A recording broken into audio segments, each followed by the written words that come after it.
hukum Taurat dan kitab para nabi apakah hanya berlaku sampai kepada zaman Yohanes? Bila dikatakan tidak, mengapa hal ini tertulis di kitab Lukas? Bila dikatakan ya, apakah itu berarti Yahuwah Bapa memberikan Taurat yang mempunyai masa berlakunya? Tidak abadikah ketetapan yang diberikan Bapa di sorga?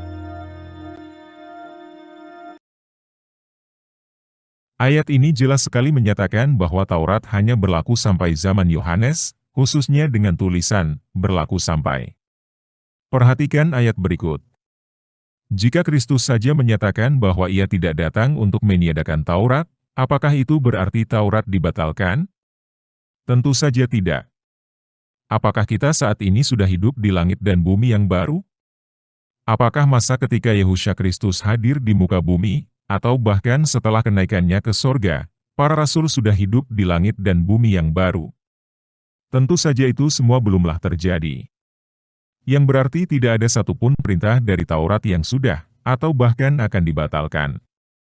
Jadi, mengapa terlihat Lukas 16 ayat 16 menyatakan masa berlaku dari hukum Taurat? Apakah memang tertulis demikian?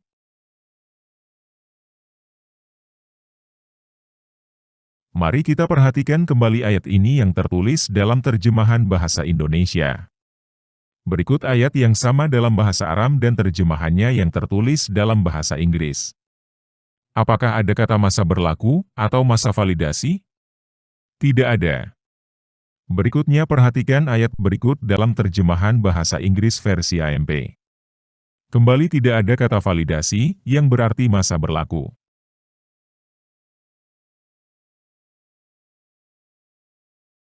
Mari kita perhatikan Lukas 16 ayat 16 dalam bahasa Yunani.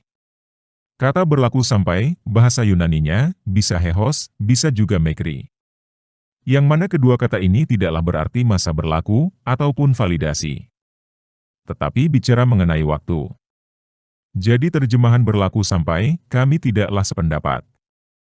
Hal berikutnya, jika memang Lukas 16 ayat 16 berbicara mengenai masa berlaku Taurat, mengapa justru di ayat 17-nya berbunyi, lebih mudah langit dan bumi lenyap daripada satu titik dari hukum Taurat batal? Bukankah ini berarti Taurat masih berlaku? Tentu saja.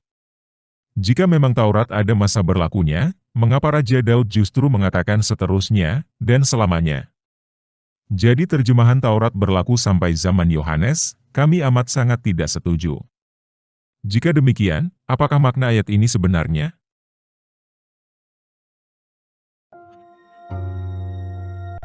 Alkitab yang kita gunakan saat ini adalah terjemahan.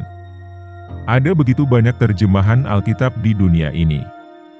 Setiap penterjemah pastilah menggunakan dasar pemikiran masing-masing. Berikut Alkitab terjemahan bahasa Inggris versi AMP, yang menurut pandangan kami lebih tepat dalam memberikan arti keseluruhan Lukas 16 ayat 16. Yang jika diterjemahkan dapat berarti, Taurat dan kitab para nabi diberitakan sampai zaman Yohanes, dan sejak waktu itu Injil Kerajaan Allah sudah dan terus diberitakan dan setiap orang berusaha dan berebut untuk memasukinya. Hal ini akan lebih masuk akal, dan konsisten dengan ayat-ayat lainnya. Terima kasih, Yehusha Kristus memberkati.